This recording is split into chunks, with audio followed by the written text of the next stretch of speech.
Order হওয়ার সাথে সাথে আমাদের কাছে দিয়ে দেয়। এই প্রেক্ষাপটে আমরা সব অফিসে আমার অ্যাকাউন্টস অফিসারদেরকে আমরা বলেছি যে আপনারা প্রত্যেক অফিসের কাছ থেকে জনবল সংক্রান্ত কি ওই কপির সাথে বেইমানি করছেন। ওই যে আপা একটু আগে বললেন যে কেউ কাগজ দিচ্ছে, তার বিলে পাস হচ্ছে। ঘটনা যদি আমার অফিসে হয়ে থাকে তাহলে লজ্জা কার? আমার, আমি অফিস প্রধান। এখন এটা যাতে না হয় আপনাদের সহযোগিতা আমাদের দরকার। আর আপনি যদি বলেন যে না আমরা সহযোগিতা করবো না, তাহলে কি আমি সরকারের এই স্বচ্ছতা জবাবদিহিতাকে নিশ্চিত করতে পারবো? কিন্তু আপনি আমাকে দায়িত্ব পালনে কি করলেন? বাধাগ্রস্ত করলেন। তাহলে আমাদের কি উদ্দেশ্য হওয়া উচিত? এখন আপনারা যদি বলেন যে না আমরা এই সমস্ত সহযোগিতা করব না, তাহলে তো আমাদের আর কিছু বলার থাকবে?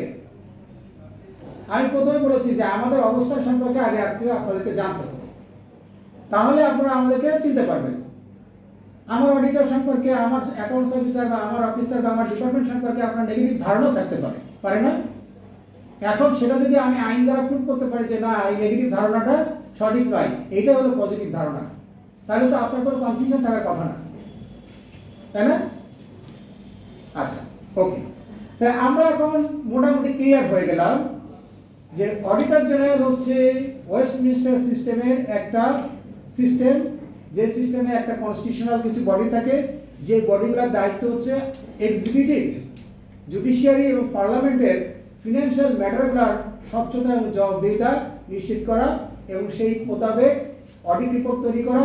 অডিট রিপোর্ট পার্লামেন্টের কাছে দেওয়া, পার্লামেন্টের কাছে দেওয়া মানে হচ্ছে জনগণের প্রতিনিধির কাছে দেওয়া, মানে জনগণের কাছে পৌঁছে দেওয়া। তাহলে সিস্টেমটা আছে না নাই? আমরা কি এই সিস্টেমে কাজ করি কিনা? আমরা তো কাজ করি। আমরা কিন্তু অডিট রিপোর্ট পিএ কমিটি দিচ্ছি, পিএ কমিটিতে আলোচনা হচ্ছে, হয়ে পত্র পত্রিকায় আসছে, আপনারা কিন্তু দেখছেন পত্র পত্রিকায় আসতেছে এবং কোথায় কি অনিয়মগুলো হচ্ছে সেটা কিন্তু আপনারা পত্রিকার মাধ্যমে, মিডিয়ার মাধ্যমে জানতে পারছেন। তাহলে কি আপনার স্বচ্ছতা কি আপনার কাছে পৌঁছাচ্ছে না? বা রাষ্ট্রের স্বচ্ছতা কি আপনার কাছে পৌঁছাচ্ছে না? মেকানিজম কিন্তু আমাদের কাছে আছে। ওকে, এবার আমরা বলেন। দিতে হবে, অবশ্যই আমরা দিতে বাধ্য, কারণ আমি নিজেও যদি স্বচ্ছ হই তাহলে আমরা যৌক্তিক পেপার চাইলে এটা দিতে বাধ্য, আমার স্বচ্ছতার জন্যই আমি দিব। এখন আমার একটা কোশ্চেন, আমার অফিসের ক্ষেত্রে যেটা আমি দেখেছি যে আমার সিএস এর কপি, অর্থাৎ আমরা যখন ওপেন টেন্ডারের যে সিএস কপিটা থাকে সেটা একটা কপি থাকে, অর্থাৎ ডিসি স্যার, এডিসি জেনারেল স্যারের স্বাক্ষরে একটা কপি থাকে, মূল কপি। এখন বিল করার সময় মূল কপিটা আমার কাছে চাওয়া হয়। মূল কপিটা চাইলে আপনার অফিসে আমি কিন্তু এটা ফেরত পাচ্ছি না, আমি ফটোকপি করে সত্যায়িত করে দিলেও সেটাকে মানা হচ্ছে না। কিন্তু পরবর্তীতে যখন আমার অফিসে আবার অডিট আসছে, আবার অডিট আসছে, তখন কিন্তু উনিও আবার মূল কপি চাচ্ছে। মূল কপি যখন আমি দিতে পারছি না, তখন আবার আমার অডিট আপত্তি দিচ্ছে। সেক্ষেত্রে আমার করণীয়টা কি? যে একটু যে কিতাব বইগুলো আমরা বা আইন কানুনগুলো আমরা পড়া করি, এখানে বলা আছে দুইটা জিনিস, একটা হলো ট্রেজারি রুল, জিএফআর, এবং অর্থ মন্ত্রণালয় জারিকৃত নানা সময় বিভিন্ন ধরনের অর্ডার এবং সার্কুলার। এইগুলা হচ্ছে আপনাদের ফিনান্সিয়াল ডকুমেন্টস, ঠিক আছে? এইগুলা অনুসারে আপনারা আপনাদের আর্থিক কার্যক্রম পরিচালনা করবেন। ডকুমেন্টসের ট্রেজারি ফাংশন আমার অ্যাকাউন্টস অফিস করে থাকে, ট্রেজারি ফাংশনটুকু। আর ট্রেজারি ফাংশনের দুটি অংশ আছে, একটা হচ্ছে প্রি অডিট, একটা হচ্ছে বিল পেমেন্ট, মানে টাকা প্রদান করা। এখন প্রি অডিটকে আপনাকে পেপারস দিয়ে স্যাটিসফাই করতে হবে, আর সেই স্যাটিসফ্যাকশনের বেসিসে অ্যাকাউন্টস অফিস আপনাকে কি করবেন? সরকারের ট্রেজারি থেকে টাকাটা আপনাকে পরিশোধ করবে। এটাই তো সিস্টেম নাকি? আমরা তো তাই করি। ফিনান্সিয়াল ডকুমেন্টস তৈরি করবেন তিনটি। কয়টি? তিনটি। ওকে, একটি আপনার নিজের অফিসের জন্য রাখবেন, একটা আপনার পার্সোনাল গার্ড ফাইল বা অফিসিয়াল গার্ড ফাইলে, আর একটি কোথায় দিবেন? প্রি অডিটের জন্য। ক্লিয়ার? এখন আপনি আমাদেরকে অ্যাডভাইস দেন আমরা কিভাবে এই ফিজিক্যাল চেক 100% ইনশিওর করতে পারি, কোন পেপারে বেসিসে বলেন? আমার কথা বুঝতে পেরেছেন? আপনারা সবাই কি বুঝতে পেরেছেন? এখানে আমার একটা কোশ্চেন আছে। জি বলেন। এটা আমরা যখন কাজ করি তো যখন আমরা বিলটা সাবমিট করছি এখানে আমাদেরকে অরিজিনালটা এখানে দিতে হচ্ছে স্ট্যাম্প সহ, কিন্তু পরবর্তীতে আমাদের যখন অডিট হয়, অডিট এসেও তখন আমাকে বলে যে আপনার ওই অরিজিনাল স্ট্যাম্পের কি এটা করুন, ভাউচারটা করুন। তো এটা তো আমি আর যেহেতু স্ট্যাম্প, এটা তো আমি আর সেকেন্ড কপি জেনারেট করতে পারবো না, সেক্ষেত্রে আমাকে ডাবল স্ট্যাম্প দিতে হবে তাহলে। না, ডাবল স্ট্যাম্প দরকার নেই। অডিট অফিসের স্ট্যাম্প চাই না। অডিট অফিসে যখন ডিজিটাল ফরম্যাটে আপনার বিল পাস হয়, অটোমেটিক 10 টাকা স্ট্যাম্প কেটে নেয়। স্ট্যাম্প কপি অডিট অফিসে দেওয়ার দরকার এখন আর নেই, কারণ আপনি না দিলেও 10 টাকা কেটে দিবেন, না দিলেও 10 টাকা আপনার কেটে নিবে। অতএব আপনার দেওয়ার দরকারটা কি?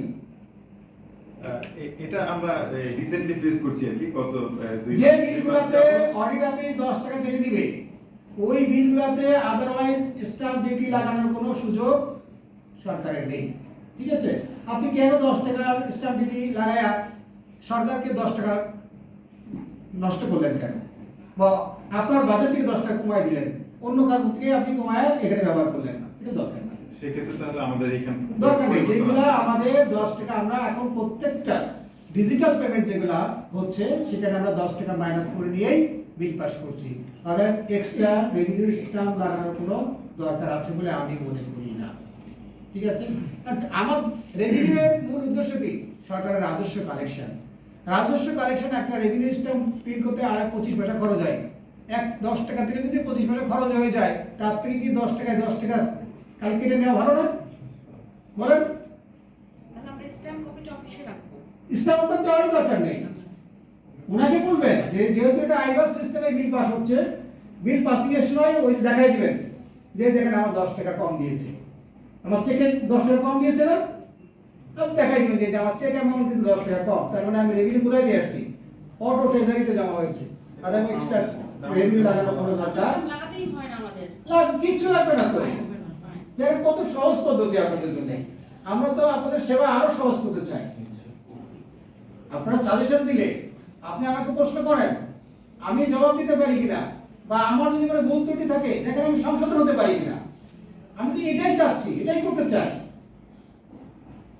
আপনাদের তো দরকার নেই। আর যেগুলোতে মনে করেন ম্যানুয়াল পেমেন্ট, সেখানে তো আপনাকে কাটতে হবে।